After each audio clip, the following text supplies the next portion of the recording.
and welcome to Gamers on Game for today, August 29th, 2011. It's my great pleasure to introduce Ben Mears. Ben, thanks for coming in. Yeah, thanks for having us. Hey, Ben is, are you the owner? I am production lead. Production lead of a local Santa Cruz company, and you are very interesting. You're game development and design and education. Yeah, so our main thing is basically teaching people how to make video games. So awesome. And is that with design3?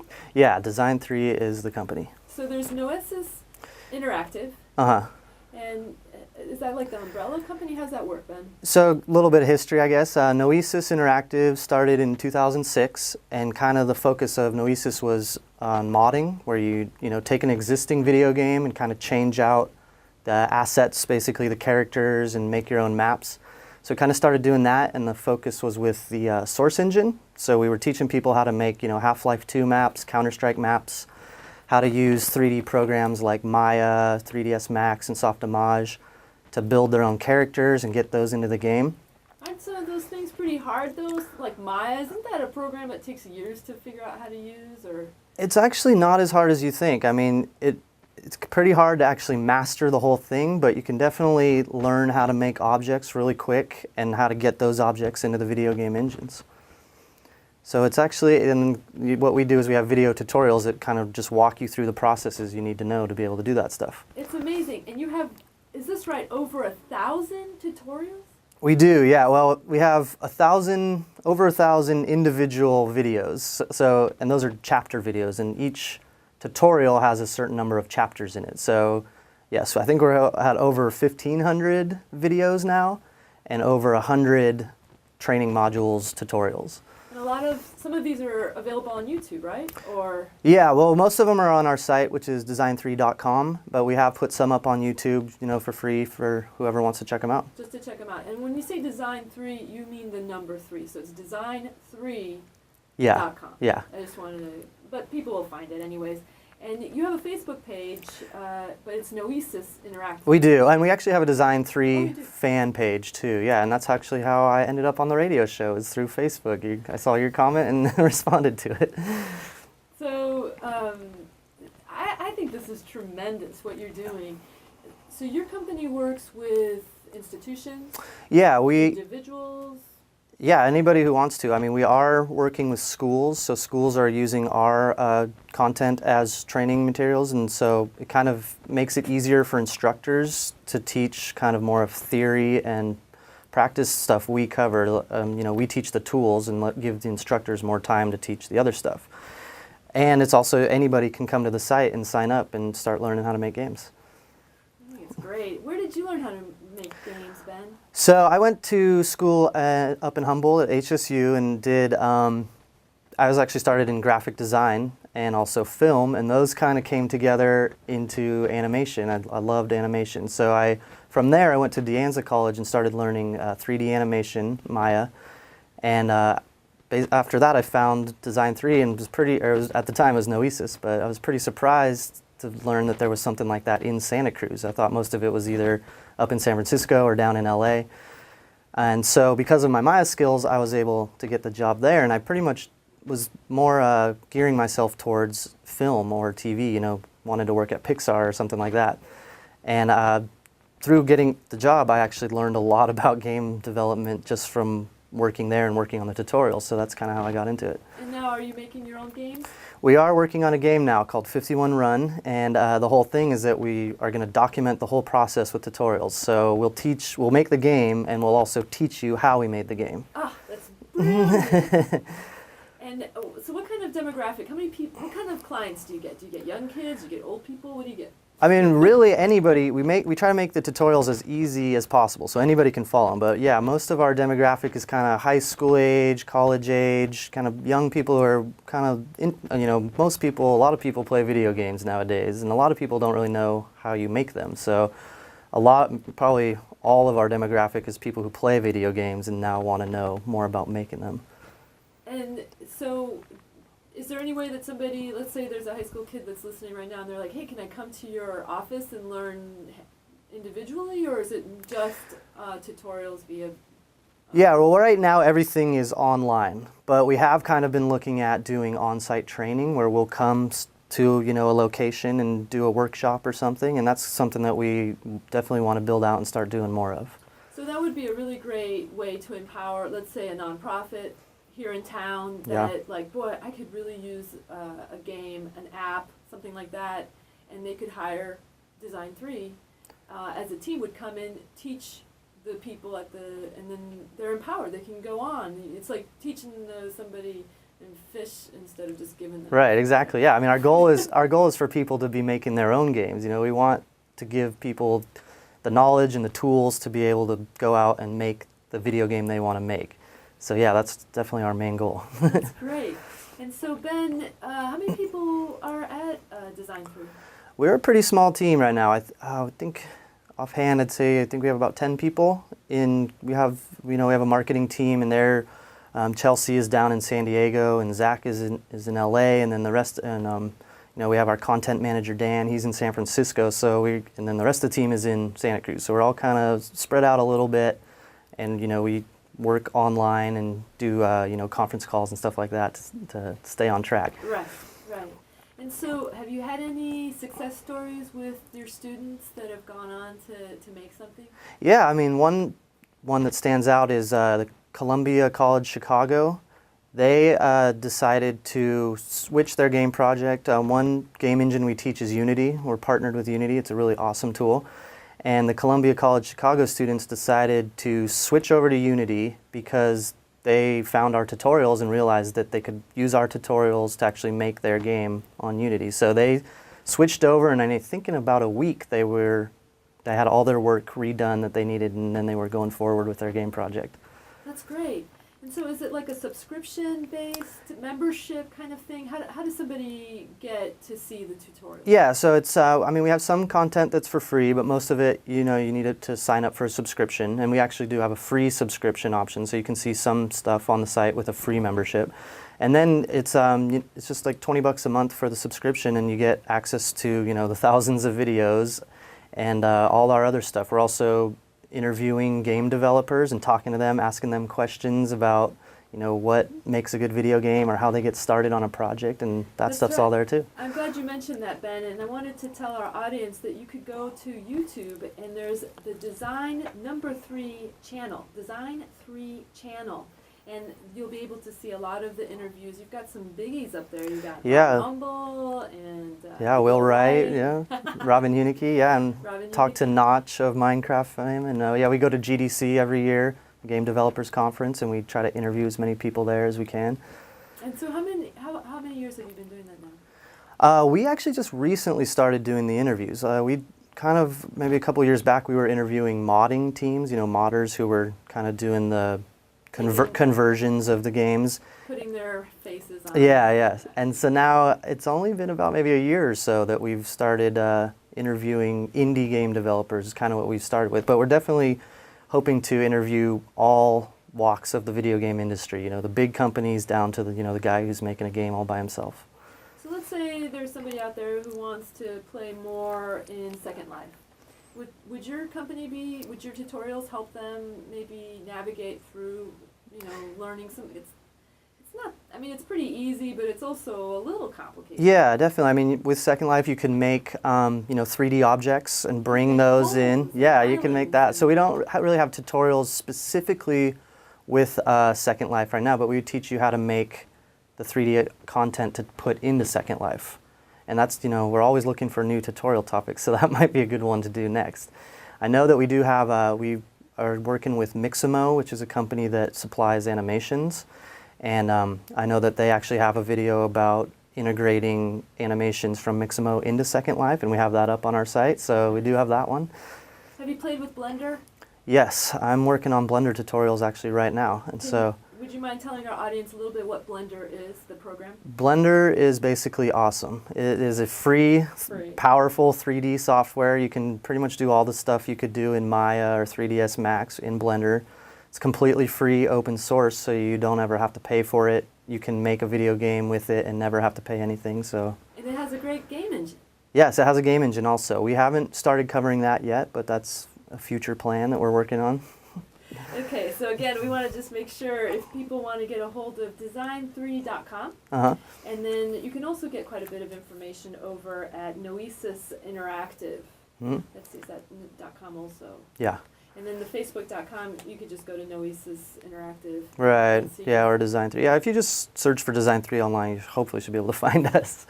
And it's amazing how many different development tutorials you give. You teach Unity, again, like you were mentioning earlier, the Columbia Chicago School, switching their game engine to Unity, Source, UDK, 3ds Max, Maya, Soft Image, Photoshop, and for very little money, $20, Right. it's less than lynda.com. Yeah. You can sign up for this, is that basic membership? Yeah. And do as many tutorials as you want, Yeah. have time for. Yeah, we like to call ourselves the lynda.com of video game development, so that's kind of our focus, you know. And we've actually added another game engine called Game Salad, which makes it very easy. There's no programming really required at all. It's kind of just drag and drop 2D games that you can build out to, you know, iPhones or iPads. We're also starting to do sound and music tutorials, so we'll be covering, you know, how to make sound effects, how to make music for your games. Using Audacity, GarageBand. Our first one will be using Reason. Reason. And we're also doing some stuff with Melodyne, which is kind of, you can alter and kind of tweak out sound and get sound effects that way. Excellent.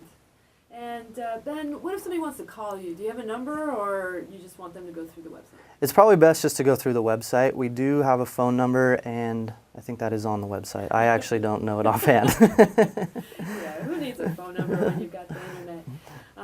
And then you also do pipeline production training, which means all the essential skills that you would need as a game developer. Yeah, and that's the 51 Run project, goes through the whole process. So, I mean, we're going to have tutorials on how do you do like a design document. You know, one of the very first steps is where you kind of write out your ideas, and as far as we know, there's not really any tutorials on that yet. So we have that, and it goes to concept art, then building your characters and objects, getting them into the game engine, building your levels, all the way through to like marketing and release. Like, what do you do after you've made your video game? How do you promote it and let people know about it? And so, yeah, we're going to cover that the whole process, you know, how to build a website also, and everything you need to know to be able to make a game and get people to play it. And you have really good support. We do, yeah. We have. So let's say somebody gets stuck and is like tearing their hair out. They're like, can't get it. Yeah. They're watching the tutorial over and over again. And that does happen, you know. I mean, we try to make it as understandable. Yeah, yeah. So yeah, we have forums on our site. People go in there, and kind of another goal is that we want to kind of build this community. So we have like a Design3 community part of the site where people can post problems to the forums. Other people can help them out. We get in there and help people out as much as we can, and kind of, you know, create dialogue between people. If they're having the same problem, they can work it out together and that kind of stuff. That's wonderful. So you can ask questions and collaborate with other game developers, and while we're building this community. So have you been meeting a lot of game developers here in Santa Cruz? Yes, we got to go interview Alex Noisy of Gaijin Games. They're here in Santa Cruz, and they make the Bit Trip series, which are just great games. So that was pretty awesome to get to talk to him, and the video interview of that is on YouTube and stuff.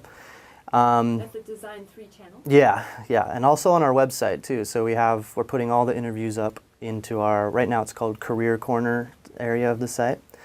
The Team Meat guys are in Santa Cruz. Edmund McMillan is in Santa Cruz. I got a chance to meet him. It's kind of a funny story. On Twitter, I saw that he was selling his t-shirts for Super Meat Boy. So I tweeted back to him, and he said, "Oh, can I just pick one up?" And he said, "Yeah, I'm at the Capitola Mall food court right now." So I drove over there and met him. Haven't got to interview him yet, but he's on my list, definitely. If you bought the man's t-shirt, Yeah. then he's going to let you interview. And I think the reason I even mentioned Second Life is because you did interview Rod Humble, Yeah. who is the creator.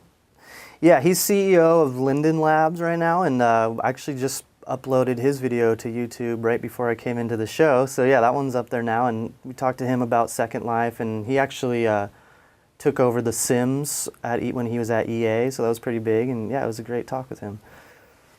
And how about Will Wright? What did he, any words of wisdom? Will- That guy goes like a million miles an hour. Yeah, Will Wright is a very super intelligent and super inspiring person in my opinion. So the talking to him was great, and that was pretty much a highlight of my career so far, I guess. But yeah, he had great stuff to give. I always ask, these people like if they have advice for people who want to start making their own video games. So we always get good advice from them about how to get started. And yeah, it's really fun to do. Well, one of the people that was on here, Graham Devine, who is also a part of the E-Games Gathering Yeah, I know Graham. event that we do, he feels that starting with the paper and working it out on paper, and playing the game that way, and if you can't work it out on paper, there's no way you're going to be able to program it into something that it's not. Yeah, I mean, starting with paper is a great idea for anything. Like if you start doing art, most likely you're going to be drawing it on paper first. I know in the film world you storyboard stuff on paper before you actually start making it. So planning a game out and making a design document and working it all out on paper before you actually start, working with the computer is a great idea. So Ben, are you guys doing anything with the iApps, the iOS platform, or do you have any tutorials for that? We do. Unity, you can use the Unity game engine to build out to iOS. We're planning to put our game onto iPhone and iPad. And there's a process of getting set up with Apple. You have to get a provisioning profile and give Apple, I think it's like $100 to get started. And then after that, we're working on more tutorials with Game Salad and Unity to be able to make iPhone games and iPad games. So Ben, can you just tell us a little bit about how Noesis Interactive began and now it's design3.com? The idea of just teaching people to play games is very interesting and brilliant. So yeah, how did that happen? Yeah, well, the transition's kind of a little funny. I mean, we kind of realized that Noesis was covering modding, and then we realized that a lot of people were kind of more interested in actually making independent games that they would be able to sell. So we kind of also before with Noesis, we were selling all the tutorials on DVDs. And so there was kind of a whole shift in starting the website, starting to do online streaming instead of DVDs. And there's just kind of a little bit of a rebranding there. And we started the new name, Design3, and added more people to it. And now Design3 going forward is what we're going with. And so when did that happen? Design3 has been around since last July, so we just had our first birthday basically a couple months ago. And then you mentioned Noesis started in 2006. Yes. And that was here in Santa Cruz? Yes, I was here in Santa Cruz. And who started it? The CEO is Casey Noland, and he started it with this other guy, Antonio, and Antonio's since gone on to get a job as a technical animation director, I think, at Obsidian Games. And they kind of, they liked making the maps and stuff, and decided that they thought that it would be good to teach other people how to do it. Great. So, let's see, Ben... Ben Mears has been talking with us here on Gamers on Game. Ben is the artistic director? Production lead.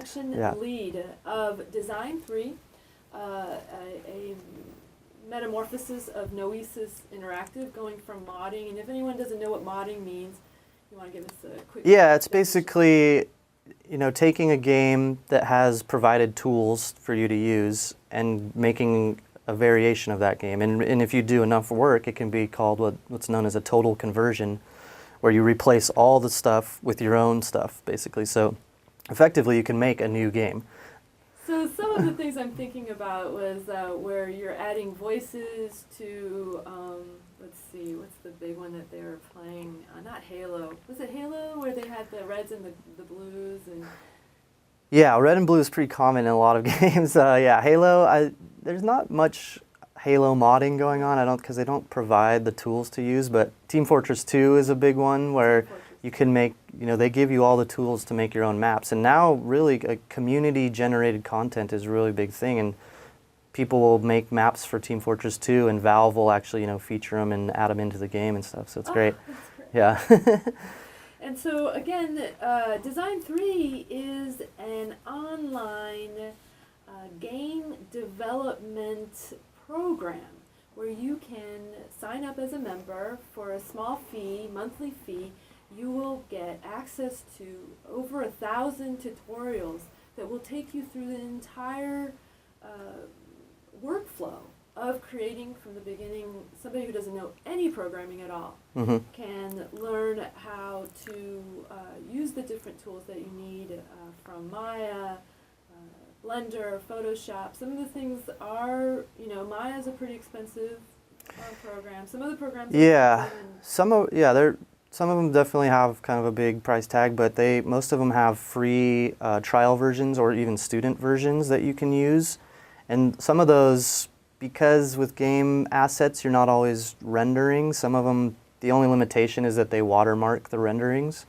So sometimes it's fine to just use the student or trial versions and you can actually still make the objects you need and stuff. Ooh, there's a little way around. Secret way around that just one of many, many things you can learn if you join up with Design3, a Santa Cruz company, game development company. You get trained on all the essential skills, and then you have quite a few interviews. How many interviews do you think of game developers in the industry? I'm not sure. At this point, probably, I think maybe around 20 or so we have up, and we have a lot of interviews from GDC. We're a little bit behind on that because GDC was back in March, but we have a lot of them that we're working on now, and we just try to release those as soon as we can and get them out there. And then you and I were both at the Future of Video Games seminar that was given by the UCSC. Yeah, we recorded some presentations there, and those are up on our YouTube channel too. And that was with Citrus? Yeah, well, they kind of, Jennifer asked us to come and shoot also. So the Citrus guys were there shooting, and we were kind of shooting right next to them, and we kind of helped each other out. Too. We were all everybody was shooting. Citrus is I don't know what you call them, a group out of Berkeley, UC Berkeley, right. And they do some collaboration with UC Santa Cruz. And so you have very small classes, is that right? Well, we don't really have classes yet at this point, but I'm sorry, I'm misreading what you have here. So it's convenient because you don't have to go to class. Right, yeah. And it's available 24/7. Yeah, it's always there, yeah. And there's also an online community, and you can ask questions and collaborate with other game developers. Yep. And very empowering work that you all are doing. I just love it. I'm so glad. And it's just another example of the amazing amount of game developers we have here in Santa Cruz. Yeah, it's pretty surprising. Do you think that's how it is everywhere, or are we just in a bubble? I'm not sure. I mean, Santa Cruz is kind of right at the edge of Silicon Valley, so I think that probably helps. Being close to the Bay Area, I think helps a lot. I'm not sure now with the tools that are available and obviously with the internet, you can make games from anywhere in the world as long as you have a computer and an internet connection. So I think it's definitely possible to make games out of your house no matter where you are. But it's also nice to have kind of a community of other game developers or people that are in the games industry around you as well. Yeah, it's a tremendous thing, and I really see the game industry, it's already so big. It's bigger than Hollywood. It is, yeah. The movie industry, and it's just growing. Yeah. And in times like ours, this recession and not the golden years right now, not yet, that is, but people that are looking for jobs, I know there are a lot of people looking for jobs, young people in particular, that have a passion for games. This is their way that they can use that passion of playing games into a way where, because when you've played a lot of games, what's fun and not fun. Yeah, you have a better idea of what makes a good game or what doesn't make a good game. Right. So yeah, I think lots of people out there, as they play video games, kind of come up with ideas for their own games they think would be cool, and we just want to be able to give those people the tools and knowledge to make them. Ben Mears, thank you so much for coming on to Gamers on Game. It's wonderful. I hope to have you back on after you have definitely. Publishing your first game. What was it called again? 51 Run. 51 Run. Yeah, we'll let you know when it's ready. And then please stay tuned for, which one is it going to be this week? Indie Babies. And next week, Labor Day, it will be a pre-recorded with Limbic Software. Oh, yeah. They'll be the guys you get to listen to next week. Thank you so much for listening, and have a great day. Ben. Yes, thank you. Thank you.